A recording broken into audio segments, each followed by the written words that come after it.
The Wonderful Wizard of Oz by L. Frank Baum. Chapter 4. The Road Through the Forest. After a few hours, the road began to be rough, and the walking grew so difficult that the Scarecrow often stumbled over yellow bricks, which were here very uneven. Sometimes, indeed, they were broken or missing altogether, leaving holes that Toto jumped across and Dorothy walked around. As for the Scarecrow, having no brains, he walked straight ahead, and so stepped into the holes and fell at full length on the hard bricks. It never hurt him, however, and Dorothy would pick him up and set him upon his feet again, while he joined her in laughing merrily at his own mishap. The farms were not nearly so well cared for here as they were farther back. There were fewer houses and fewer fruit trees, and the farther they went, the more dismal and lonesome the country became. At noon they sat down by the roadside, near a little brook, and Dorothy opened her basket and got out some bread.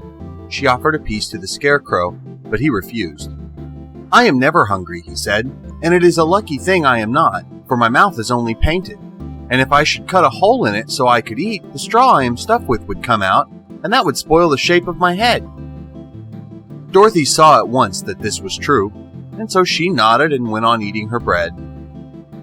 "Tell me something about yourself and the country you came from," said the Scarecrow when she had finished her dinner. So she told him all about Kansas and how gray everything was there and how the cyclone had carried her to this queer land of Oz. The Scarecrow listened carefully and said, "I cannot understand why you would wish to leave this beautiful country and go back to the dry, gray place you call Kansas." "That is because you have no brains," answered the girl. "No matter how dreary and gray our homes are, we people of flesh and blood would rather live there than in any other country. Be it ever so beautiful, there is no place like home." The Scarecrow sighed. "Of course I cannot understand it," he said. "If your heads were stuffed with straw, like mine, you would probably all live in the beautiful places, and then Kansas would have no people at all. It is fortunate for Kansas that you have brains." "Won't you tell me a story while we are resting?" asked the child. The Scarecrow looked at her reproachfully and answered, "My life has been so short that I really know nothing whatever. I was only made day before yesterday. What happened in the world before that time is all unknown to me. Luckily, when the farmer made my head, one of the first things he did was to paint my ears, so that I heard what was going on. There was another munchkin with him, and the first thing I heard was the farmer saying, 'How do you like those ears?' 'They aren't straight,' answered the other. 'Never mind,' said the farmer. 'They are ears just the same,' which was true enough. 'Now I'll make the eyes,' said the farmer, so he painted my right eye. And as soon as it was finished, I found myself looking at him and at everything around me with a great deal of curiosity, for this was my first glimpse of the world." "That's a rather pretty eye," remarked the munchkin who was watching the farmer. "Blue paint is just the color for eyes." "I think I'll make the other a little bigger," said the farmer, and when the second eye was done, I could see much better than before. Then he made my nose and my mouth, but I did not speak because at the time I didn't know what a mouth was for. I had the fun of watching them make my body and my arms and legs, and when they fastened on my head at last, I felt very proud, for I thought I was just as good a man as anyone. "This fellow will scare the crows fast enough," said the farmer. "He looks just like a man." "Why, he is a man," said the other, and I quite agreed with him. The farmer carried me under his arm to the cornfield and set me up on a tall stick where you found me. He and his friends soon after walked away and left me alone.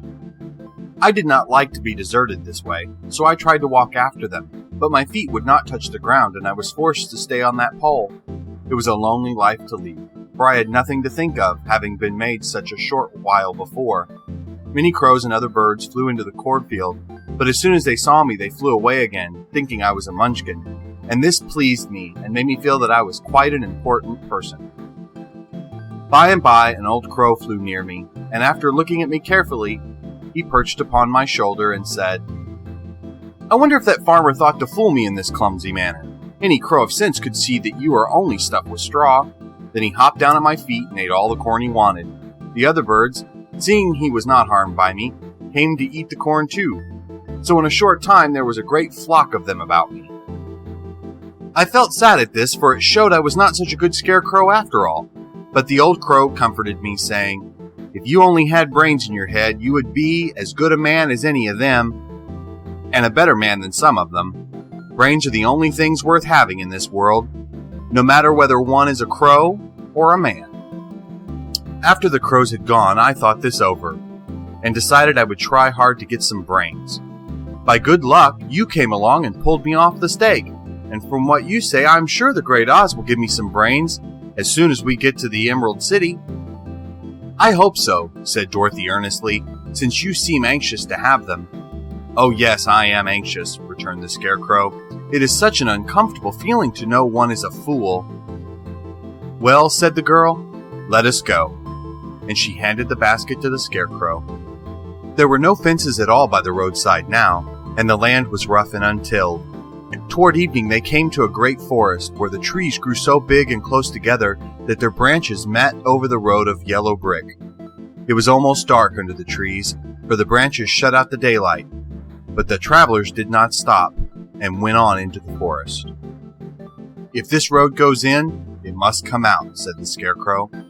"And as the Emerald City is at the other end of the road, we must go wherever it leads us." "Anyone would know that," said Dorothy. "Certainly. That is why I know it," returned the Scarecrow. "If it required brains to figure it out, I never should have said it." After an hour or so, the light faded away, and they found themselves stumbling along in the darkness. Dorothy could not see at all, but Toto could, for some dogs see very well in the dark, and the Scarecrow declared he could see as well as by day. So she took a hold of his arm and managed to get along fairly well. "If you see any houses, or any place where we can pass the night," she said, "you must tell me, for it is very uncomfortable walking in the dark." Soon after, the Scarecrow stopped. "I see a little cottage at the right of us," he said, "built of logs and branches. Shall we go there?" "Yes, indeed," answered the child. "I am all tired out." So the Scarecrow led her through the trees until they reached the cottage, and Dorothy entered and found a bed of dried leaves in one corner. She lay down at once, and with Toto beside her soon fell into a sound sleep. The Scarecrow, who was never tired, stood up in another corner and waited patiently until morning came. End of Chapter 4.